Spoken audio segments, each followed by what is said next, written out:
Well, this is a day after the Supreme Court had said that the 17 MLAs of Karnataka, and these were 17 Congress JDS MLAs of Karnataka, that they will be allowed to contest bypolls.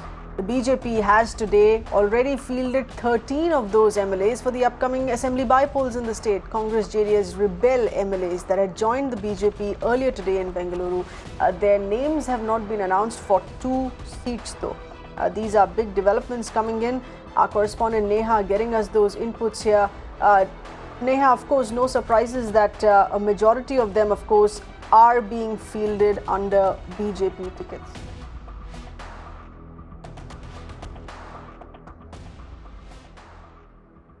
Well, absolutely, Seher, that's right. Since the bypolls were announced for 15 seats in Karnataka, the BJP has, in fact, put out its first list of candidates for the first 13 seats of the bypolls. And interestingly, and also, of course, on expected lines, all the 13 seats that have been announced have, in fact, been given. The tickets have, in fact, been given to the disqualified MLAs in a bid to please them. Now, do remember that, 2 of the seats have not been announced. That still means that of the 16 of the MLAs who were inducted today. Now, in total, of course, there were 17 disqualified MLAs, 16 of whom were inducted into the party today morning, into the BJP today morning, and 13 have been handed out tickets right now, while the other 3, at this point in time, still wait as to what the decision would be for the upcoming 2 seats. Now, as far as the one MLA who's not been inducted into the party is concerned, Roshan Beg, the former Shivaji Nagar MLA, who contested from the Congress, in fact, he did, of course, switch his allegiance in the last minute. He also resigned. He was also one of the disqualified MLAs, but the BJP has, in fact,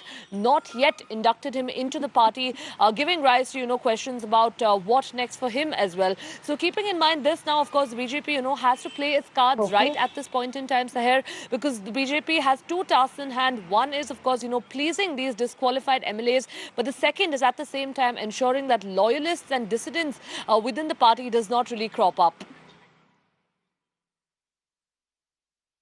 Right, and 2 of those have still been left out. There are still 2 more names to be announced. Is there a sense that the disqualified MLAs have now been pacified, with the majority of them making it to this list? The 2 others would then be the old loyalists.